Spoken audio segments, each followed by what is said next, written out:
I'm joined by Devang Shah, Head of Fixed Income at Axis AMC.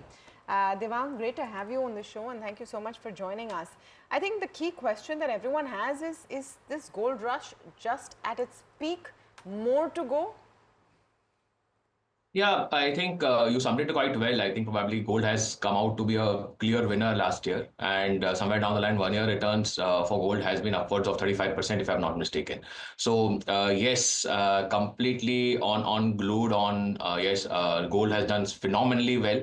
There are very peculiar reasons why gold rallied so much in the last 12, 18, 24 months. It's one specifically the entire geopolitical risks. I think you spoke about it. We had significant uncertainties about global wars. We had now been talking about trade wars, and trade wars leads to entire inflation being back, commodity concerns, and that is why gold is always used as a hedge whenever you have uncertain times. The second biggest driver for gold has been this entire central bank purchases. If you see across the annual demand supply for gold has been closer to 4,500 to 5,000 tons. In the last 4 years, we have seen central bank buying continuing to be upwards of 1,000 tons, and China is one of the biggest contributor for entire central bank buying. So our perspective is that the gold rush or this entire rally in prices has been because of geopolitical risk, because of somewhere down the line this entire currency issues whereby people started questioning about dollar de-dollarization. Third thing, central bank buying.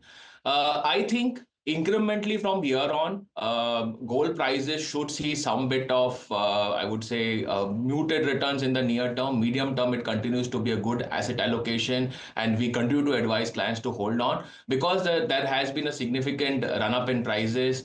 In the near term, we have also seen significant dollar depreciation after Trump took office. I think if you have looked at the dollar move, the dollar has significantly depreciated by around 6 to 7%. That also is a boost to gold.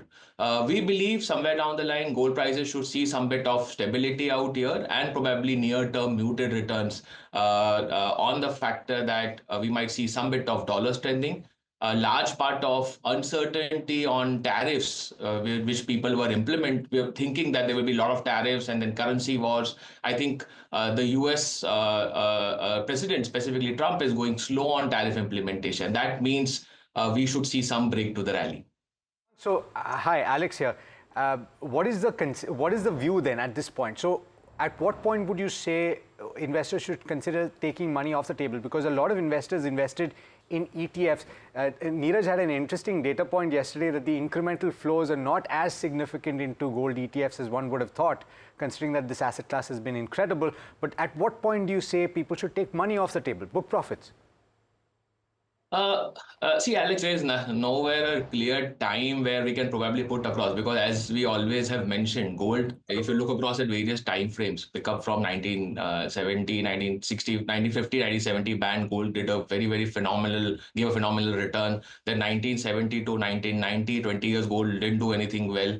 If you look across from 2000 to 2001, I think somewhere down the line, gold has given again phenomenal returns. So there have been patches where gold gives good returns, and there has been time frames where gold doesn't give any significant return. Our perspective incrementally is that if you look across at gold returns, they have been significantly on the upstring for the last 1 2 years. There has been significant liquidity.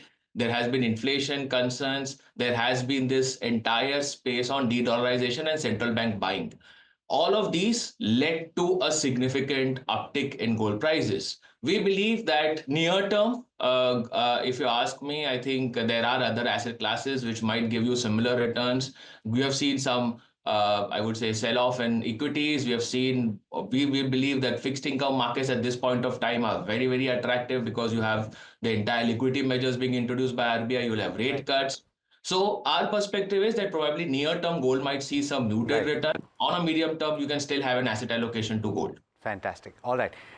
Thanks so much, Devang, for joining in this morning and for your perspective. Always a pleasure speaking with you.